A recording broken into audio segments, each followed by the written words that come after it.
tudo é recente na África. A própria mente, a liberdade, naquilo que eu estava também a conversar com o psicólogo Nuno, que acabou de sair cá, o sentimento do próprio ser humano, a aceitação ao jovem, a capacitação dos jovens, a aceitação como direito, aceitar as opiniões de todos e analisar aquilo que os jovens têm. É um trabalho de base. É um trabalho de base que deve ser feito, mas tem que começar em cada um de nós. Isto só vai lá pessoa a pessoa, não é? Tem uma frase do Corno da África que diz: se cada cidadão em África for um exemplo de cidadania, teremos uma África moralista. Então, a culpa não é de ninguém. Os maiores problemas da África, tem uma frase também que diz do Corno da África, é que os africanos têm ouvidos de elefantes. Podemos sim escutar tudo, mas não podemos assimilar tudo. Tirar os melhores para cultivar e, junto disso, criamos harmonia para o próprio desenvolvimento do próprio continente. Agora, o Corno da África nasce nessa perspectiva. Ela traz várias vertentes. As pessoas pensam até que é romance. Não. Ela é um problema sentido pelos africanos, começando da escravidão, que também foi um mal que afetou psicologicamente o africano. Há africanos que deparam com a Europa que não conseguem, quando chegam, ficam bloqueados, porque o conceito de escravo ainda está. Então, temos que trabalhar essa mesma mente, cultivar, que não foi um marco histórico que passou, que a gente aprendeu nisso e que temos que se definir. A África não é a corja do mundo, como eu tenho sempre dito. A África tem potências muito grandiosas para se afirmar no mundo, mas essa afirmação é necessário tu capacitar o jovem, fazer entender que o panorama mundial, ela depende daquilo que o africano tem para dar. Vou ser sincero, em termos de cultura, em termos daquilo de exploração, a África é um continente virgem e o mundo, a América, a Europa, a Ásia, sabem disso, estão todos focados para a África. Mas se o próprio africano não ser o elemento consciente para o desenvolvimento daquilo que é o continente, teremos uma África ainda escravos dos próprios ideais. Sim. Já não são escravos com correntes e argolas. Mas são escravos da sua mente e do seu pensamento. É verdade. De facto, é uma forma, eu penso que é a forma correta de abordar estas situações, pese embora dentro da própria cultura africana existam culturas dispares e diferentes, não é?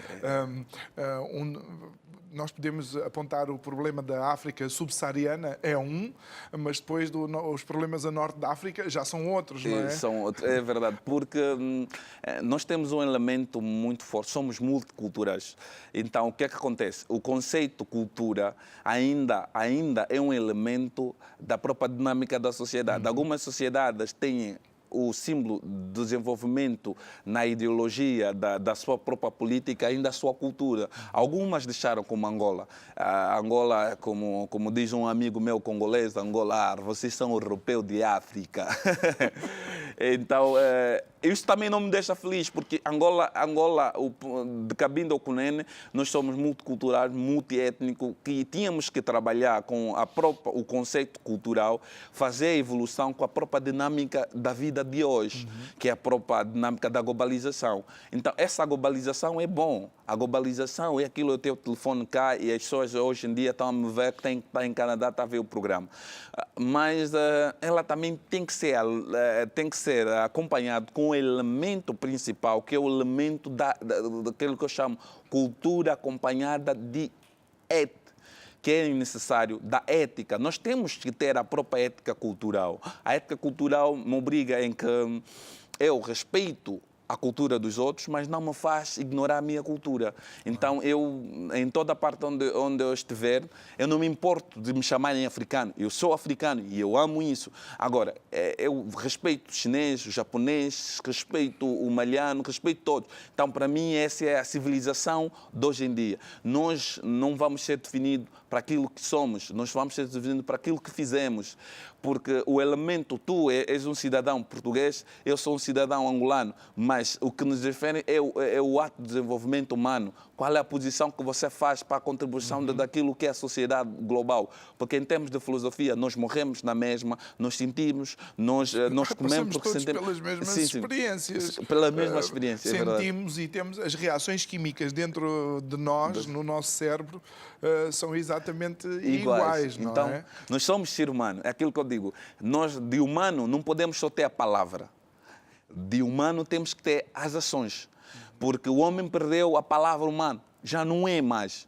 Porque fazemos coisas sem adjetivos para a qualificação. Hoje em dia é difícil confiar na palavra de alguém. E quero começar por falar mesmo da classe política. É muito complicado. É complicado e nós estamos a aproximar de uma data que pode ser complicada também para Portugal, não é? Mas, de facto, parece que em algum momento o eu prometer alguma coisa deixou de ter valor, porque eu posso dizer e depois não fazer. É verdade. Isso é que se deu em Angola. As pessoas perderam o compromisso ético, político com o seu povo. Deu-se essa ruptura que é da crise econômica que Angola está a passar. Mas é o compromisso que eu digo. Entristece-me que os que lutaram para a liberdade da África e o contexto social da ideologia humana naquele período lutaram por uma África, para a afirmação da África, lutaram para a manifestação daquilo que seria o panafricanismo, aquilo que seriam os direitos africanos. E os que herdaram a própria cultura, que herdaram a política, que herdaram a economia, fizeram da África, desvaneceram aquilo que é a cultura e a política da África. Mataram a esperança do povo africano. Hoje tem um livro, tem uma frase aqui no Corno da África, que é um poema, que diz que a esperança não é um nome comum para os africanos. A esperança tem um nome. E esse nome é a fogueira da chama em chama, sem chama da continuidade da chama dos africanos. Então, quero dizer que faltou o compromisso ético-político com o povo. Me entristece, novamente falando essa palavra, porque tínhamos tudo para descortinar a África nesse banho horrendo. Mas eu não quero ser pessimista. Começamos com atraso, ok.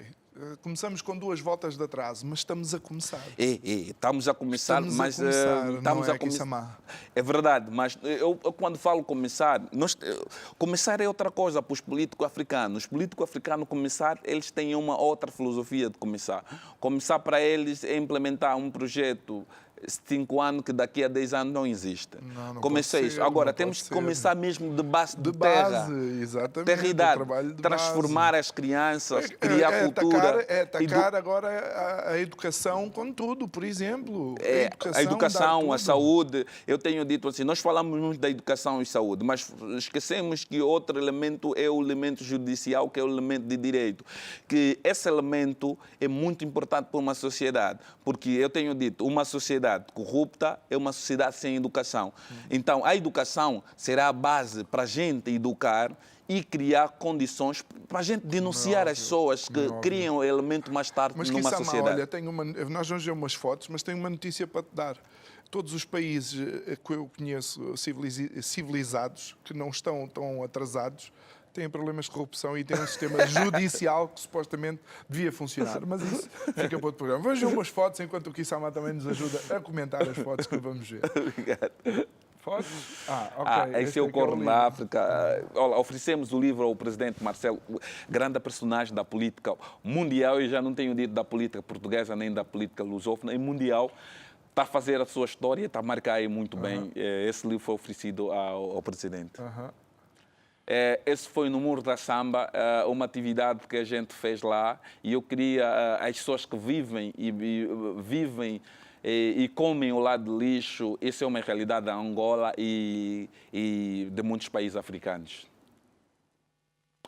Essa é uma realidade. A seguir, as crianças brincam no lixo, é aí onde apanhamos o paludismo, a malária e muitas outras doenças, hepatites. Mas essas doenças são causadas pelo meio que a gente vive. Estamos num carro e aí tem uma água, essas águas paradas são que então criam... para o paludismo, para o mosquito. Para os mosquitos, é a casa dos mosquitos, nós convivemos com isso. É engraçado que a África é a esperança. É como dizia o Mandela, o desporto é importante para a definição da própria mentalidade do ser humano, porque quando... É a Bahia. Está aqui com o senhor Está presidente. com o presidente, graças a Deus. Eu li uma frase que é...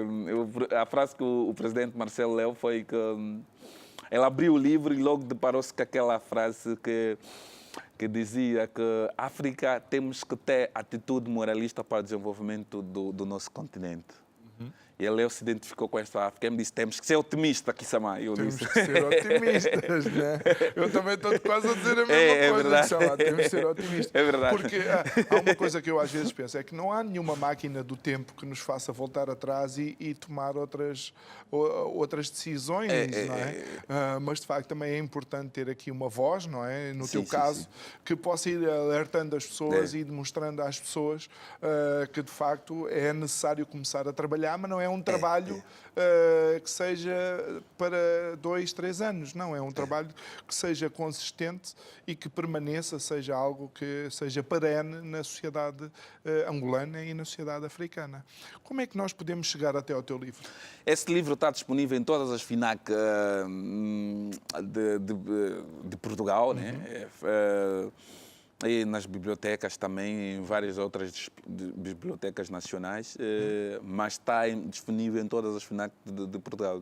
De norte ao sul, podem encontrar este livro. Há um preço simbólico que é 10 euros, porque o objetivo do livro era transmitir o conceito africano e não era por isso que eu decidi meter esse preço simbólico, para as pessoas analisarem as 100 frases do Kisama e tirarem o seu ponto de vista. Dentro disso, vemos onde nós erramos e aquilo que temos que ter solução para o nosso continente. Olha, Kisama, e diz-me uma coisa, como és um palestrante e conferencista, como é que as pessoas podem chegar a ti? Não sei se tens página no Facebook. Tenho Kisama no Facebook, é o Mundo do Kisama. A minha conta também é Kisama África. No Instagram, Kisama África. No Twitter, Kisama de Castro. Ok. Então as pessoas podem entrar em contato contigo. Podem sim, para tu falares do livro, para abordares estes temas da cultura africana, para visitares escolas, associações. Pode entrar. O meu contacto é... Deixa-me tirar o meu contacto. Sim. O meu contacto é... Está nervoso? Sim, 931 63 40 60. Okay. A princípio é para atividades do gênero que referiu, para atividades, palestra, num conceito africano, na ideologia da socialização humana. Estou disponível e faço com muito gosto, porque é aquilo que me caracteriza como ser humano. E tenho que fazer a minha contribuição neste mundo. Eu acho que todo mundo tem uma missão. Essa é a missão daquilo que é a África, que temos que fazer muito ainda para o nosso continente, o berço da humanidade. Claro que sim. Olha, Kisama, muito obrigado por ter estado aqui connosco. Obrigado por esta conversa tão aberta, não é, em relação àquela que é a realidade africana e a realidade angolana. Para mim também é sempre um gosto ter alguém que é da minha terra, não é? Obrigado. De lá, e lembrar as minhas experiências de lá, que eu vim Manhanga, de lá. ok. Conheço bem. Eu sou da Engombota, pronto, somos vizinhos. Eu vim de lá com 8 anos, ou seja, ainda vivi lá. Sim. Vivi lá muita coisa, não é? E estranhei como é que cheguei aqui, não encontrava manga, não encontrava caju, não havia caju, e depois era caro. Bem, muito bem. E estranhavam as palavras que eu dizia, mata-bicho, machimbombo, quedes. Ninguém entendia nada, eu era assim, então, mas não falamos português. O português deles aqui é diferente, né? Sim, é diferente. E pronto. Mas há uma coisa que de facto nos caracteriza, é esta alegria e esta vontade de querer mudar as coisas e fazer. Posso dizer uma coisa? A alegria do povo angolano com a guerra que passamos, com a dificuldade que a gente passa, é mentira. Nem mentir. Tu não encontras essa alegria. Eu viajei em Tínhamos alguns tudo países. para ser amargo. Ser amargo mesmo, mas a alegria do Angola. Nós não temos tabu em nada. Nós encontramos qualquer pessoa. Em Portugal a gente dá a mão, conversa. Isso, há diferença. Eu consigo ver o angolano de longe. Eu vejo a alegria do angolano de longe. Não temos tabu em termos de responder alguma coisa, porque não temos complexo. Com a guerra que passamos, tínhamos que ser. Mas não somos. Podíamos ser, mas não somos.